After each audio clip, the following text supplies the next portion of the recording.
This episode is brought to you by La Quinta by Wyndham. Your work can take you all over the place, like Texas. You've never been, but it's going to be great because you're staying at La Quinta by Wyndham. Their free Bright Side breakfast will give you energy for the day ahead. And after, you can unwind using their free high-speed Wi-Fi. Tonight, La Quinta. Tomorrow, you shine. Book your stay today at lq.com. It's September 5th, 1698, and another remarkable event is about to be uncovered by Arion, Rebecca, and Olly, the Retrospectors.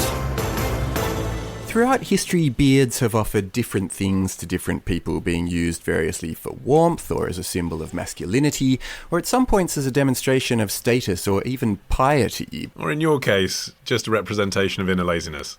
Yeah, that is definitely what's going on at this end. But on this day in 1698, they offered something wholly new to Russia's Tsar Peter the Great, which was a source of income, as he'd levied a new tax on facial hair. Yeah, and Peter the Great was a character, to say the least, and he launched the policy in classic Peter the Great style at a banquet held in his honour upon his return to Russia after a fact-finding tour of Western Europe, of which more later. In front of a crowd of courtiers, officers and diplomats, he got to his feet and drew forth a huge barber's razor, then proceeded to personally shave all of his bearded guests. Can you imagine, if the Queen at the state opening of Parliament, after announcing what was in the speech, it was like, right, everybody, beards off. No warning. Just like, we've got this new policy, here goes. They must have thought he'd absolutely lost it, mustn't they?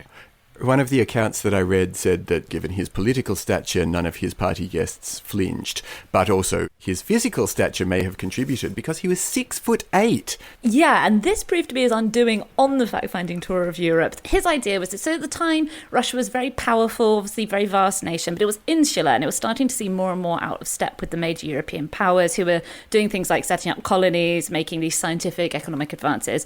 Peter the Great came up with this ludicrous plan where he would go around Europe in disguise with a huge Russian embassy at his side, and he would be Sergeant Peter Mikolov. Wow, Undercover Tsar, a new reality series. Yeah. I mean, people were short then, and I know it was easier to go around in disguise because they didn't have photos, but he was the most famous tall man in Europe. He was famously the very tall Tsar of Russia, and he was rocking up in European courts with all of these high-ranking Russian courtiers at his side, being like, it's me, Sergeant Peter Mikolov, normal person. And he had what sounds like an absolutely lovely time. He learned about shipbuilding, he learned about town planning, he learned about catching butterflies at one point, he learned how to pull teeth with a famous dentist, and he also rented a house in London and absolutely wrecked it. Oh, I heard about that. It sounds like the Dutch bit of his trip was the real fact-finding part, because he was with the Dutch East India Company, where he actually really did learn a lot about shipbuilding. Then he gets to England, and it sounds like he just goes sort of Tsar's gone wild at this stage. He had these rowdy drunken parties in Deptford, and also posed for an official portrait, which really formed the basis of his then kind of calling card going back home. He had this official portrait that was reproduced many times that showed, I suppose, something of the Europe that he encountered, which was greatly sophisticated compared to, in his view, the sort of agrarian Russia that he had left behind and was hoping to lift up by its bootstraps. Yes, but you're making it all sound like there's some rational connection between having been West and then coming back and banning beards. It's a completely mental thing to do. I mean, it's basically just a fashion, isn't it? His mission was to westernize Russian society a bit, but asking people to pay, not to shave, doesn't feel that Western, does it, really, when you actually say it out loud?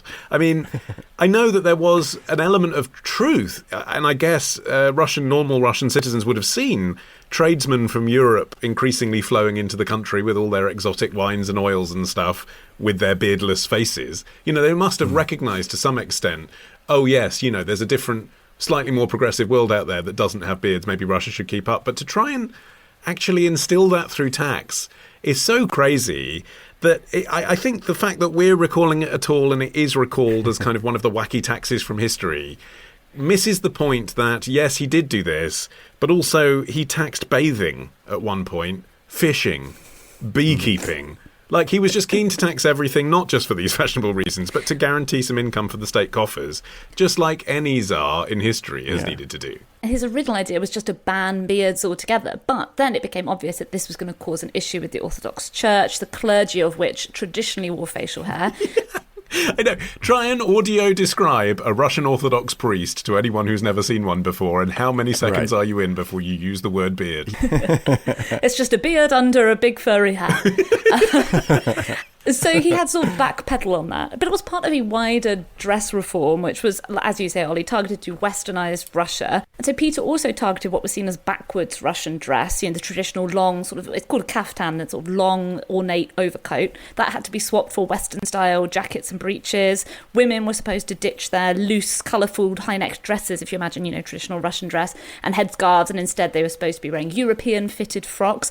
And actually, so that nobody could claim they didn't hear about this new rule, Peter had mannequins placed at the city gates of Moscow to demonstrate the desired new look, which, as you can imagine, was really only enforced in cities. He also ordered the publication of a compendium of European rules of comportment, which contained helpful injunctions such as don't gorge like a pig, don't clean your teeth with a knife, and don't hold bread to your chest while cutting it. But the price that he set on his beard tax, well, it was a staggered levy depending on the person's status, and apparently wealthy merchants were charged 100 rubles per year. I wanted to sort of find out how much that would be in today's money, and one site I found translated what 100 rubles was worth in a manner that I really feel that Russians from the time would have been able to understand. So this site said 100 rubles was equal to 20 barrels of sturgeon from the north, or 4 expensive women's fur coats with gold and lace. I was like, wow, this person really got into character for this explanation. I want all of my airport transfer kiosks to transliterate sturgeons from the north as the exchange how much mechanism. is this in sturgeon? Yeah.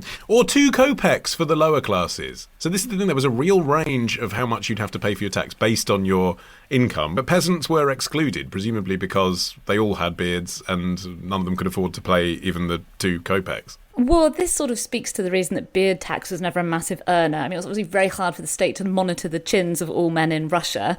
Peasants only had to pay a beard tax fee if they entered a city with a beard. Yeah, it's pay as you go. Pay as you go beards.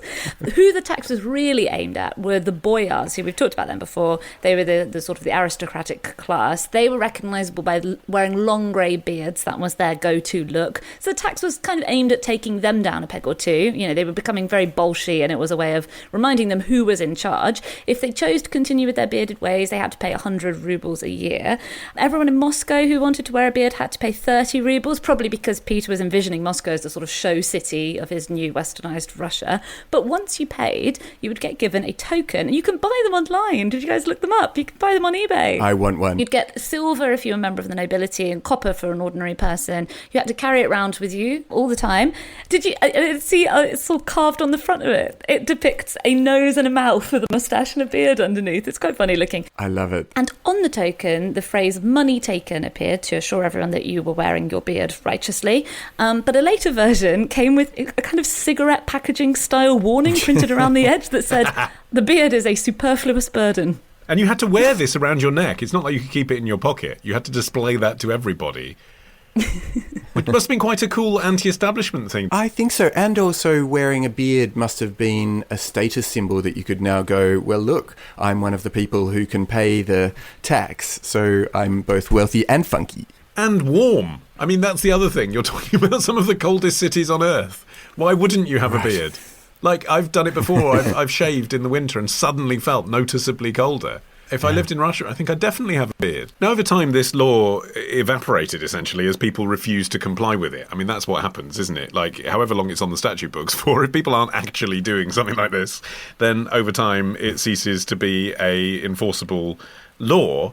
But it was still prohibited to wear a beard in the Russian public service until the 19th century, which seems crazy now. But then again, it was only a decade ago that there were phone-ins about whether people should work for British Airways if they had a visible tattoo. Tattoo tax, that's what we need.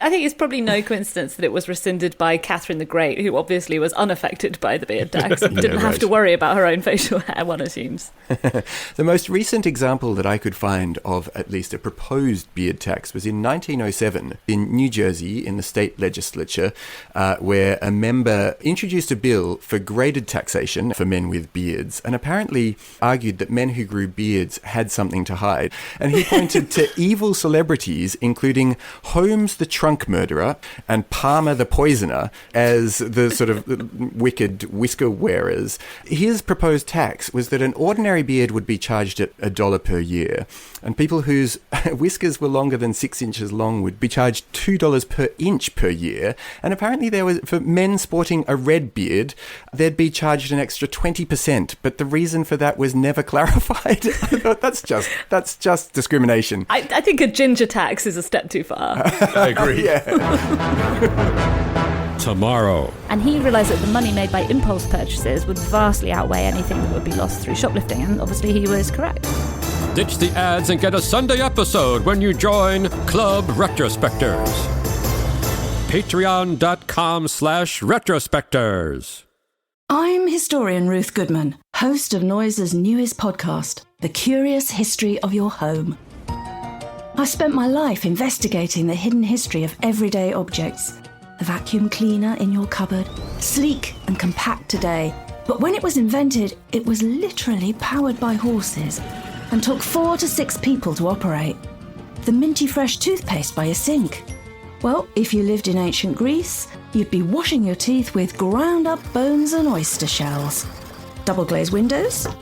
We owe those to a French king's odd fascination with oranges. The Curious History of Your Home explores the extraordinary in the ordinary. Listen to The Curious History of Your Home each Tuesday, wherever you get your podcasts. From award-winning podcasters Noiser, The Curious History of Your Home.